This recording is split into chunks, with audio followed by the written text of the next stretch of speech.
Excellence, Monsieur le Premier ministre, vous avez montré que les épreuves forgent les destins. Vous avez tenu debout. Nous, jeunes handicapés, portons cette même résilience.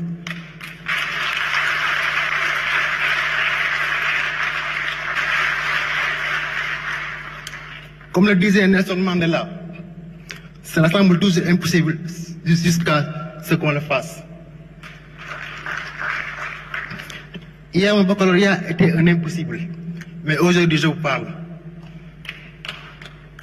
Demain, avec votre engagement, des milliers d'enfants handicapés deviendront ingénieurs, médecins ou ministres.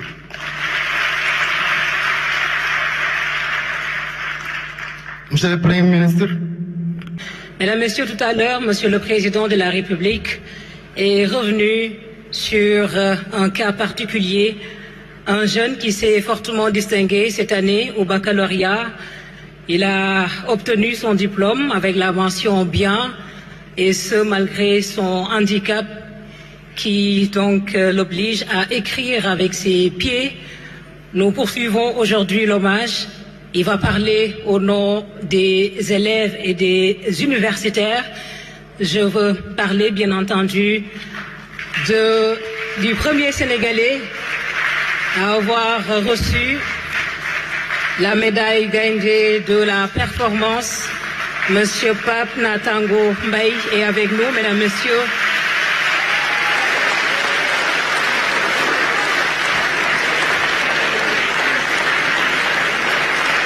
Un jeune brave, résilient et compétent, il est là avec nous et il parle au nom des élèves du Sénégal et des étudiants. Merci.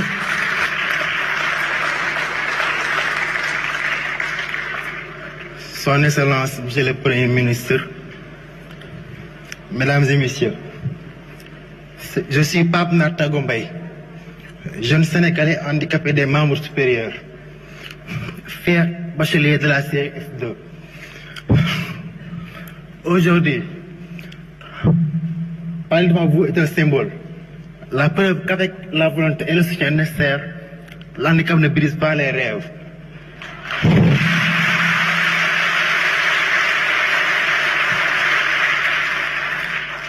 Mon parcours scolaire a été un combat. Sans main pour écrire, j'ai appris à tracer mes lettres avec un stylo entre les orteils. Chaque page de cours, chaque examen fut une victoire sur l'exclusion.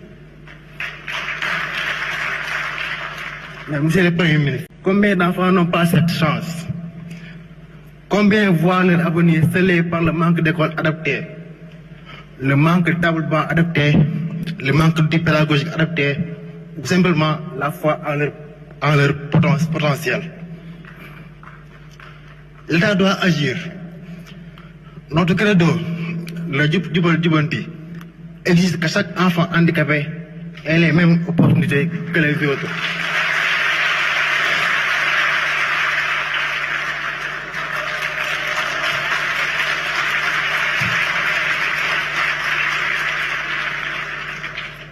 Votre plan de redressement économique et social sera historique s'il intègre l'éducation inclusive comme colonne vertébrale.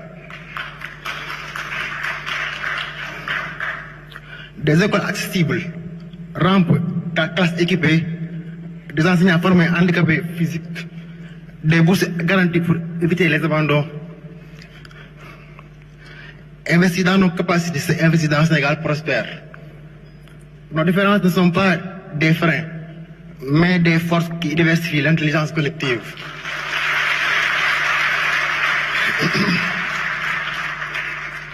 Résilience.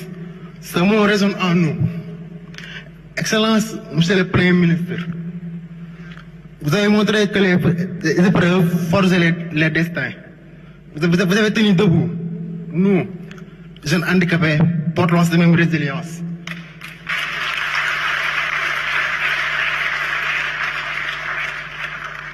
Donnez-nous les outils et nous bâtirons.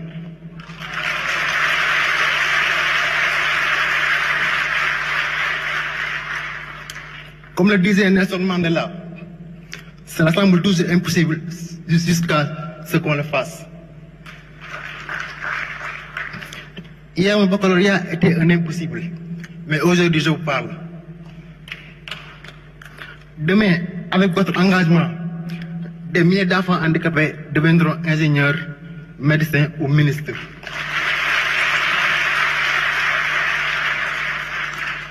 Monsieur le Premier ministre, le Sénégal de demain se juge à la façon dont il traite ses plus vulnérables.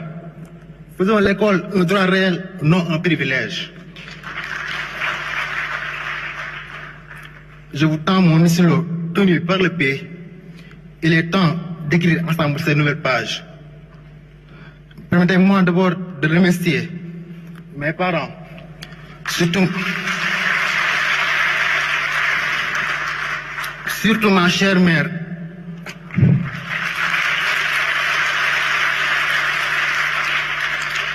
À ma famille, à mes professeurs et encadreurs, tous qui ont cru en moi, à mes capacités. Recevez ma reconnaissance éternelle. Je vous remercie.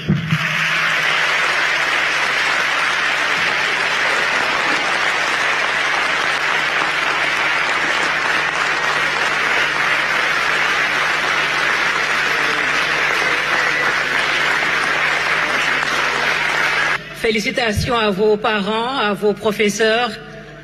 Nous avions donc là la première médaille gagnée de la performance, Monsieur Pape Natango Mbaye, que nous remercions à nouveau, mesdames, messieurs.